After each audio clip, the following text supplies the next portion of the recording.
Today, I'm going to talk about when suppression becomes depression.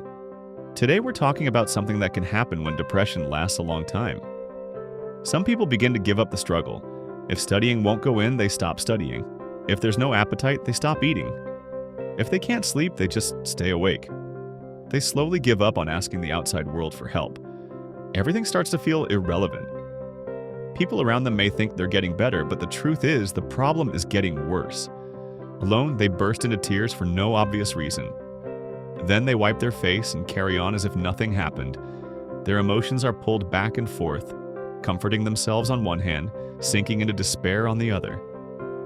One moment they feel clear and relieved. The next they can't make sense of anything. They understand big principles, yet the small feelings are hard to control. They won't hurt others, only themselves. They don't make scenes, they keep every problem inside. They are well-behaved, and well-behaved kids rarely get candy.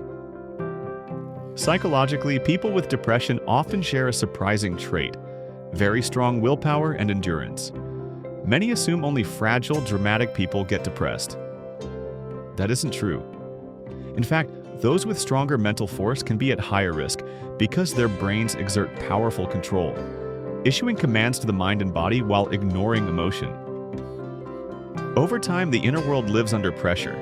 At first, it shows up as fatigue, foggy attention, and poor sleep. When emotional stress finally exceeds what the brain can carry, the system crashes. Inside feels empty and numb. Why do so many choose self-suppression?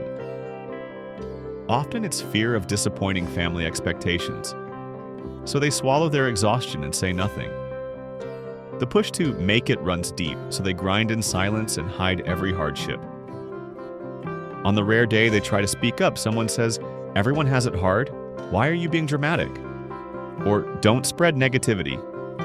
Their attempt to be honest gets labeled as toxic, so they close up again, hold the pain alone, and start to believe this is just what life is. Slowly, they shift from numbness and quiet into depression. The first step to change is to stop suppressing yourself. If you keep locking your feelings away, your emotional system shuts down. Even when good things happen and positive feedback arrives, it's hard to feel joy, because you've trained yourself to ignore emotion altogether, to treat it as something bad that shouldn't exist. But emotion is one whole system. If you push bad feelings out, good feelings go with them. Depression isn't only sadness or despair, it's more like emotional freezing. Suppressed feelings spread through the body and eventually become a double attack on mind and body. So you must practice accepting your emotions. Emotions aren't right or wrong, they are signals from within.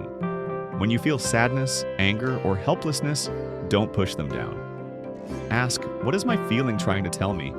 What does my heart truly need? This step is crucial.